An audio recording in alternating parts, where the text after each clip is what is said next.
দেখুন এখানে দুটো টাটকা নদীর মাছ নিয়ে নিয়েছি আমি, দুটো বড় মাঝারি সাইজের দুটো ইলিশ মাছ নিয়ে নিয়েছি টাটকা। এই মাছগুলোকে এবার কেটে বেছে নেব, তারপরে আমি আপনাদের নতুন একটি স্বাদের ইলিশ মাছ রান্না করে আপনাদের আমি দেখাবো। আপনারা ভিডিওটা দেখতে থাকুন, স্কিপ করবেন না, স্কিপ করলে বুঝতে পারবেন না।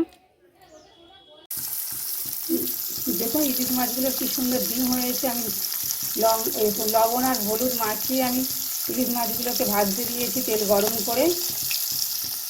এবার রান্নাটা কীভাবে করবো সেটা আমি দেখাবো। আগে ভেজে নিই মাছটা। ইলিশ মাছ বেশি ভাজতে নিই কড়া করে, তাই হালকা করে ভেজে নেবো একটু। দেখুন ইলিশ মাছগুলো আমার ভাজা হয়ে গিয়েছে, কড়ার তেল গরম হয়ে গিয়েছে। এবার আমি এর মধ্যে আলু আর কুচোনা দুটো চারটে বেগুন, 2-4 কুচি বেগুন আমি এর মধ্যে দিয়ে দেবো। দিয়ে একটু নেড়ে নেব।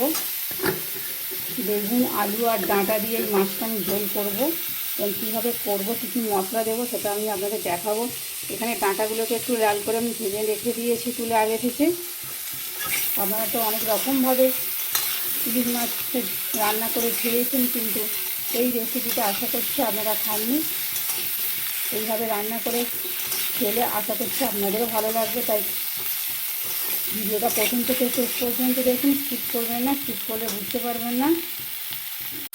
দেখুন আলু আর বেগুনটা আমার ভাজা হয়ে গিয়েছে। এবার এর মধ্যে মশলাগুলো সব দিয়ে দেবো।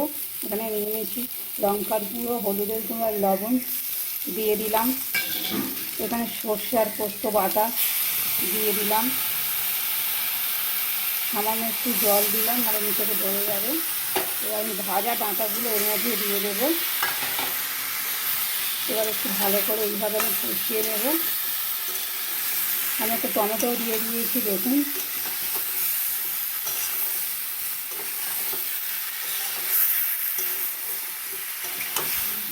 এইভাবে একটু কষে নিয়ে আমি জল ঢেলে দেবো।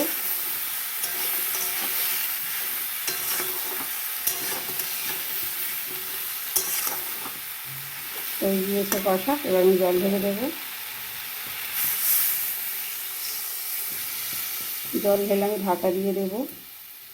10 মিনিট পর আবার ফিরছি। দেখুন আমার ঝোলটা রেডি হয়ে গিয়েছে।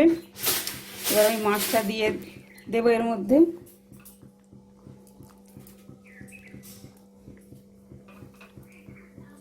মাছটা দিয়ে একটু নেড়ে নেবো এইভাবে।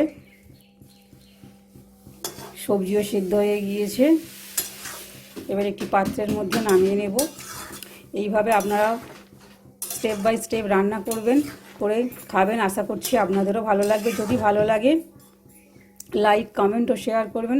যদি ফেসবুক থেকে দেখেন তবে অবশ্যই আমার পেজটি ফলো করবেন। যদি ইউটিউব থেকে দেখেন তবে আমার চ্যানেলটিকে অবশ্যই সাবস্ক্রাইব করবেন।